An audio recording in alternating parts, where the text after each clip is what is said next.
नमस्कार मित्रांनो. सारखं तुम्ही नवीन वोटर्स आय डीसाठी फॉर्म भरूनही जर वोटर आय डी तुम्हाला मिळालेला नसेल तर काळजी करू नका, कारण 2024मध्ये आता प्रोसेस बदललेली आहे आणि त्यासोबतच 2024मध्ये लोकसभेची मोठी निवडणूक आता समोर आलेली आहे. त्यामुळे वोटर आय डी संबंधी मतदार याद्या तयार करणे, नवीन वोटर आय डी नागरिकांना मतदारांना देणे हे याचे काम आता शासकीय स्तरावर युद्ध पातळीवर चालू आहे. त्यामुळे 15 ते 20 दिवसामध्ये तुम्ही ॲप्लिकेशन केल्यानंतर PVC कार्ड म्हणजेच प्लास्टिक वोटर आय डी कार्डसाठी 15 ते 20 दिवसामध्ये तुम्हाला बाय पोस्टने घरात येणार आहे वोटर आय डी मित्रांनो.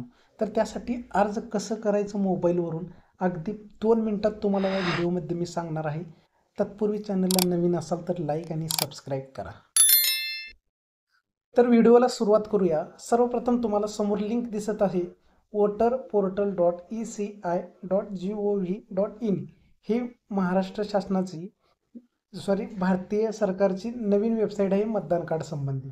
तर या वेबसाईटवर आल्यानंतर याची लिंकसुद्धा तुम्हाला डिस्क्रिप्शनमध्ये मिळेल. तिथं जाऊन तुम्ही डायरेक्टली होम पेजवरती येणार आहात.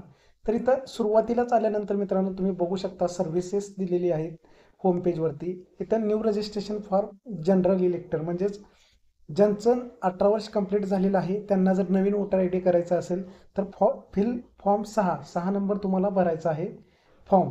त्यानंतर जर तुमचं ओव्हरसीज मतदार असाल तुम्ही तर फॉर्म 6A तुम्हाला भरायचा आहे. त्यानंतर आपल्याला आता नवीन मतदान कार्ड मागवायचं आहे प्लास्टिक. त्याच्यासाठी आपल्याला फॉर्म नंबर 8 याच्यावरती फिल फॉर्म 8 याच्यावरती क्लिक करायचं आहे.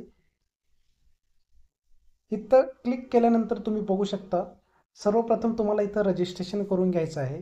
मोबाईल नंबर तुम्ही जे वोटर आय डी काढताना जे मोबाईल नंबर दिलेला होता किंवा दुसराही नंबर तुम्ही इथं देऊ शकता. रजिस्ट्रेशन करायचा मोबाईल नंबर टाकून किंवा इपिक नंबर म्हणजे वोटर आय डीने सुद्धा तुम्ही रजिस्ट्रेशन करू शकता.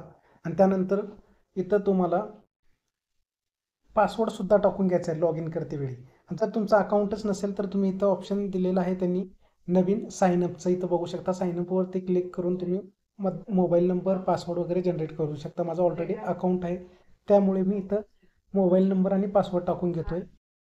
फॉर्म 8 वरती क्लिक केल्यानंतर तुम्हाला समोर ऑप्शन येतील ॲप्लिकेशन तुम्हाला कुणासाठी करायचं आहे. म्हणजे जर फॅमिलीमध्ये दुसरं कुणाचं असेल वोटर आय डी मागवायचं असेल प्लॅस्टिक तर त्याला ऑदर इलेक्टरवर क्लिक करू शकता किंवा स्वतःचं मागवायचं असेल तर सेल्फवर.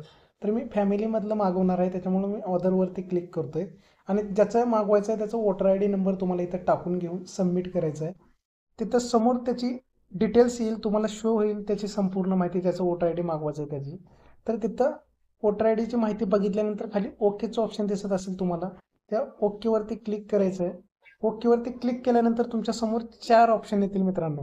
तुम्ही आता फॉर्म नंबर 8 भरताय म्हणल्यानंतर त्याच्यामध्ये शिफ्टिंग रेसिडेन्स तसेच correction of entries in existing electoral roll म्हणजे तुम्हाला काही चेंजेस करायचे असतील तर ते इथं तुम्ही करू शकणार आहात. पण आपल्याला काही चेंज करायचं नाही त्यामुळं आपण 3 नंबरचं ऑप्शन निवडूया, कारण receive of replacement EPIC without correction आपल्याला हे ऑप्शन निवडायचं आहे 3 नंबरचं. त्याच्यावरती क्लिक करा आणि ओके बटनावरती प्रेस करा. त्यानंतर तुम्हाला आता इथं संपूर्ण फॉर्म डिटेल्स दिसेल तुम्हाला.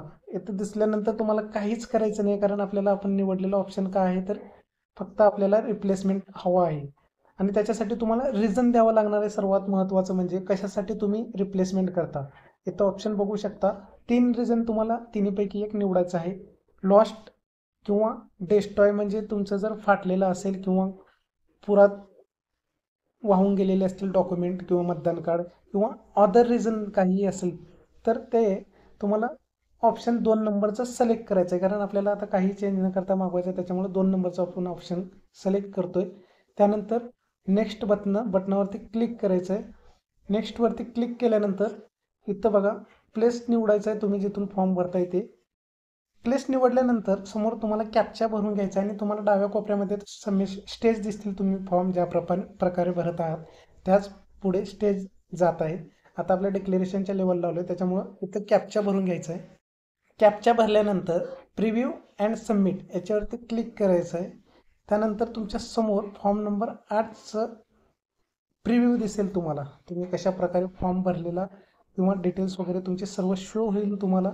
हे प्रिव्ह्यूवर सिलेक्ट केल्यानंतर खाली तुम्हाला येऊन सबमिट बटनावरती क्लिक करायचं आहे. सबमिटवरती क्लिक केल्यानंतर इथं तुम्हाला विचारेल तिकडून are you sure you want to submit this form, म्हणजे तुम्ही शुअर आहात की हे फॉर्म तुम्ही सबमिट करण्यासाठी, तर येस करा. येस केल्यानंतर तुम्हाला आता इथं तुमचं ॲक्नॉलेजमेंट नंबर, पावती नंबर येईल मित्रांनो तुमच्या समोर.